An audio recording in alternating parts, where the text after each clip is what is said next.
Bonjour et bienvenue. Aujourd'hui, on plonge dans un sujet brûlant, on peut dire, l'intelligence artificielle.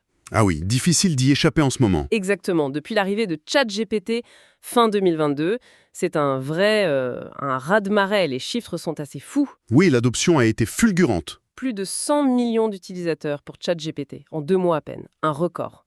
Et Sam Altman, d'OpenAI, parlait de 800 millions d'utilisateurs par semaine en octobre dernier. C'est phénoménal comme vitesse. Une vitesse jamais vue, ou presque. Mais voilà, cet emballement, il a aussi son revers, en sent monter une inquiétude, l'idée d'une possible bulle spéculative autour de l'IA. C'est vrai, on entend beaucoup ce mot, bulle. Oui, parce que les investissements affluent massivement, les valorisations en bourse ont explosé. Prenons Nvidia par exemple. Le fabricant de puces, oui, essentiel pour l'IA. T'es tranquille. Fin octobre, il y a eu une correction assez brutale. Ah oui, j'ai vu ça passer. La valeur des 8 plus grosses boîtes liées à l'IA, Nvidia, Meta, Palantir, Oracle et d'autres, a chuté de presque 800 milliards de dollars en quelques jours. 800 milliards, c'est considérable comme secousse. Bon, ça a un peu rebondi depuis, mais quand même, le signal est là, hein. Clairement, ça pose question. Alors la question qu'on se pose aujourd'hui, c'est où est-ce qu'on en est vraiment? Est-ce que c'est juste une surchauffe normale ou est-ce qu'on est au bord d'une vraie bulle qui pourrait éclater? Avec les risques que ça implique pour l'économie. Voilà. Est-ce que l'enthousiasme est justifié par la révolution technologique ou est-ce qu'on est un peu déconnecté de la réalité économique? C'est ce qu'on va essayer de décrypter ensemble. Allons-y. Ok, alors déballons tout ça. Pour commencer, cet engouement, on le voit bien dans les chiffres d'investissement prévus, non? Ah oui, les projections sont impressionnantes. On parle de dépenses mondiales dans l'IA qui pourraient frôler les 1500 milliards de dollars en 2025 Déjà énorme. et même dépasser 2000 milliards en 2026. 2000 milliards. Pour donner une idée, c'est presque 2% du PIB mondial. Exactement, c'est colossal. Et ça n'est pas que le privé, hein. Les États sont à fond dedans aussi. Surtout la compétition Chine-États-Unis. C'est un moteur puissant, ça. Suprématie technologique. Et c'est dans ce contexte de course effrénée que le mot bulle revient tout le temps. Effectivement, cette frénésie d'investissement, c'est le terreau parfait pour ce genre de crainte. Mais c'est important de bien comprendre ce que c'est, une bulle spéculative. Oui, expliquez-nous un peu. En gros, une bulle, c'est quand le prix d'un actif, ici les actions des entreprises d'IA, se déconnecte de sa valeur réelle, fondamentale, sa valeur réelle, si on veut. La valeur basée sur les profits actuels, les actifs, ce genre de choses. Exactement, les actifs, les revenus, la capacité à faire du profit, les perspectives de croissance, mais réalistes. Dans une bulle, le prix sur le marché, la valorisation, elle est gonflée. Gonflée par quoi? Par l'anticipation de gains futurs, souvent des anticipations très très optimistes. Voire irréaliste, La croyance que ça va continuer à monter. indéfiniment. On achète parce qu'on pense revendre plus cher. Voilà. Peu importe si ça vaut vraiment ce prix-là. On achète parce qu'on espère trouver quelqu'un d'autre pour acheter encore plus cher après nous. C'est un cercle qui s'auto-alimente. La hausse attire l'argent, ce qui fait monter les prix, ce qui valide l'idée qu'il fallait acheter. Exactement. Jusqu'au moment où la musique s'arrête. Et c'est là que ça devient dangereux. Et pour l'IA, justement, il y a un point sensible, la rentabilité actuelle. Ah, la fameuse question de la rentabilité. D'un côté, on a ces valorisations folles dont on parlait, des boîtes comme Palantir qui affichent des croissances de revenus énormes, genre plus 63% en un an, c'est mentionné. Impressionnant en effet. Mais de l'autre, beaucoup de ces entreprises, même les plus connues, ne gagnent pas encore d'argent. Ou pire, elles en perdent beaucoup. C'est le paradoxe. Alors, il faut nuancer, bien sûr. C'est normal pour une nouvelle technologie, non? Les débuts coûtent cher. Oui, tout à fait. La R&D, les investissements initiaux, c'est normal que la rentabilité prenne du temps. Mais l'échelle des pertes dans l'IA aujourd'hui, quand on la compare aux valorisations, ça interpelle quand même. L'exemple d'OpenAI est frappant. Oui, ChatGPT. Les chiffres qui circulent parlent de pertes proches de 19 milliards de dollars sur les 9 premiers mois de 2025. 19 milliards. C'est vertigineux. Et on sait pourquoi. Apparemment, c'est surtout lié au coût pour faire tourner tout ça. La puissance de calcul, la maintenance et surtout l'énergie. C'est extrêmement gourmand. Sans parler de l'impact environnemental, qui est un autre débat, mais un débat important. Tout à fait. Donc, plus c'est populaire, plus ça coûte cher à faire fonctionner. C'est ça le paradoxe que vous mentionniez. Exactement. Alors oui, Sam Altman est confiant. Il parle de revenus de centaines de milliards de dollars d'ici 2030. C'est une belle promesse. Très belle. Mais est-ce crédible? Est-ce que les investisseurs qui mettent des milliards aujourd'hui peuvent raisonnablement espérer un retour sur investissement qui justifie ces valorisations folles? Et si oui, quand? C'est toute la question. Cette crédibilité, comment est-ce qu'ils vont transformer cet usage massif, parce que l'usage est là, c'est indéniable, en profit.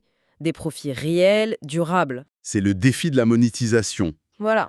Et le risque principal, c'est ça, une prise de conscience générale, que le marché réalise que l'enthousiasme a peut-être poussé les valorisations trop loin par rapport aux revenus réels qu'on peut attendre. Ça soulève une question clé alors. Oui, quel est le modèle économique viable pour l'IA générative à grande échelle?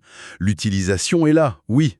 Des millions de gens, des milliers d'entreprises utilisent ces outils. Au quotidien même. Oui, mais est-ce qu'on est prêt à payer pour ça? Et combien? Les modèles freemium, c'est courant. Gratuit pour la base, payant pour le plus. Comme ChatGPT+, par exemple. Voilà. Mais est-ce que les revenus des abonnements payants suffiront? Suffiront-ils à couvrir ces coûts monstrueux d'infrastructures, de R&D, d'énergie et à dégager des profits substantiels? C'est cette incertitude qui fait douter certains, j'imagine. Exactement. Et ça nourrit le scepticisme.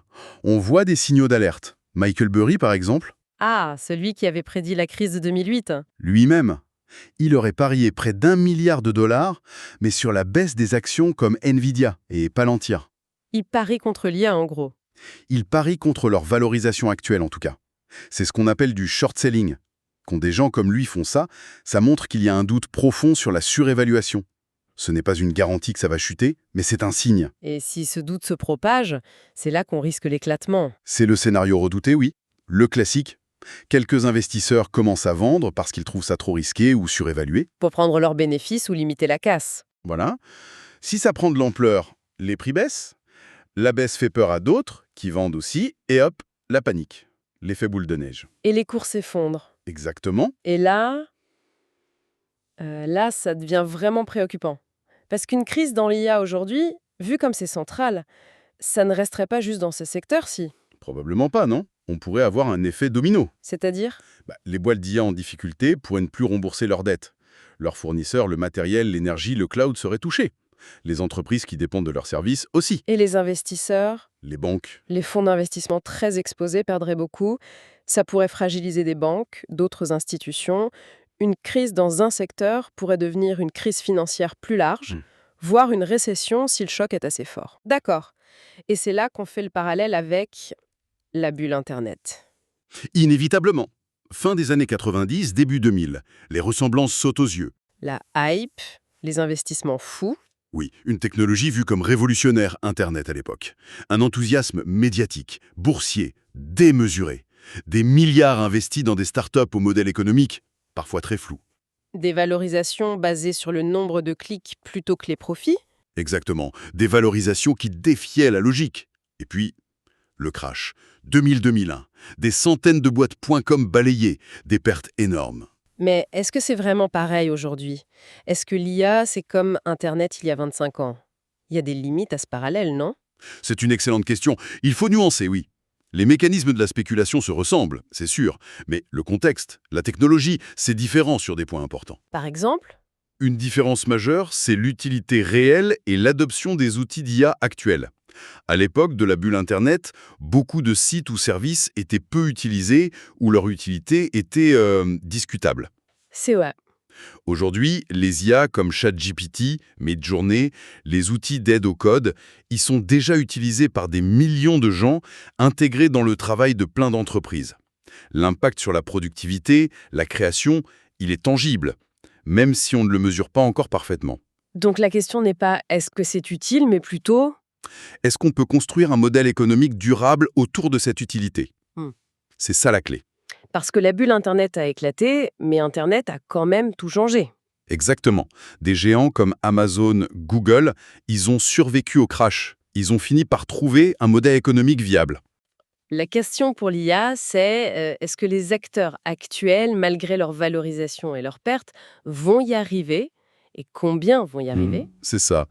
Si on regarde plus largement, c'est la viabilité économique à long terme qui compte, pas juste l'usage maintenant. C'est un point crucial. Et après la bulle Internet, il n'y a eu qu'une poignée de survivants finalement. Mais il y a peut-être un autre facteur aujourd'hui qui n'existait pas autant à l'époque. Quelque chose hors marché. Absolument. Et c'est un facteur énorme, la géopolitique. Ah, oui, on en parlait au début. Chine, États-Unis. Voilà. Cette compétition acharnée pour être le leader mondial de l'IA, c'est un moteur extrêmement puissant. L'IA, ce n'est pas juste de l'économie, c'est de la souveraineté, de la sécurité nationale, du pouvoir militaire, de l'influence. C'est stratégique, quoi. Totalement. Et ça pourrait pousser les États, surtout Washington et Pékin, à soutenir leurs champions nationaux de l'IA, quoi qu'il arrive sur les marchés à court terme. Comment? Avec des subventions, des commandes. Oui, des subventions, des commandes publiques, des règles favorables, un accès prioritaire aux ressources, comme les puces avancées par exemple. Une sorte de filet de sécurité étatique. Ou un moteur de financement alternatif, oui, déconnecté de la logique de rentabilité immédiate du marché privé. Ça ne veut pas dire qu'il n'y aura pas de correction en bourse, attention. D'accord. Mais ça pourrait limiter un effondrement total du secteur. Ça pourrait assurer la survie des acteurs jugés stratégiques. Cette dimension politique, ça complique beaucoup l'analyse purement financière de la bulle. Bon, alors, si on essaie de résumer un peu tout ça, qu'est-ce que ça nous dit? On est face à une situation incroyablement complexe, tendue. C'est le moins qu'on puisse dire. D'un côté, on a cette technologie au potentiel immense qui transforme déjà des choses, un engouement mondial, des investissements records, et cette dimension géopolitique qui pousse les États à y aller à fond. C'est la promesse d'une révolution. Indéniablement. Mais de l'autre côté, on a des signaux d'alerte partout, des valorisations qui semblent folles par rapport aux profits actuels, des pertes énormes pour certains, des doutes sur les modèles économiques, et ce risque bien réel d'une correction brutale, d'un éclatement de bulle, avec des conséquences qui pourraient être graves. C'est toute la tension actuelle. Naviguer entre cet enthousiasme technologique et ces risques financiers. C'est le grand défi pour tout le monde en ce moment. Les investisseurs, les entreprises, les gouvernements. Tout à fait. Et pour finir, peut-être qu'il faut voir plus loin que juste bulle ou pas bulle. C'est-à-dire? Une pensée pour la réflexion. Imaginons qu'il y ait une grosse correction, un crash même, que les valorisations actuelles étaient bien trop hautes. Est-ce que c'est possible que dans 10, 20, 30 ans, la transformation de nos sociétés par l'IA soit si profonde, si radicale, Oui. que les problèmes financiers d'aujourd'hui, les faillites, les fortunes perdues, les perdants de la bulle, nous semblent juste des petits ajustements? Presque des anecdotes. Regarde de la révolution globale. Un peu comme le crash Internet n'a pas empêché l'ère numérique. Une simple note de bas de page dans une histoire beaucoup plus grande. Peut-être. Ou alors, l'inverse. Est-ce qu'il faut plutôt craindre que les coûts énormes de cette course financière, mais aussi énergétique, environnementaux, sociaux, Oui, les coûts sont gigantesques. ne finissent pas à être un frein majeur, qu'ils ralentissent tout ça, qu'ils orientent l'IA dans des directions moins ambitieuses, plus contrôlées, avant même qu'elle ait pu montrer tout son potentiel? Laquelle de ces deux voies est la plus probable? C'est peut-être ça, la vraie question pour l'avenir. Bien au-delà des cours de bourse de demain matin.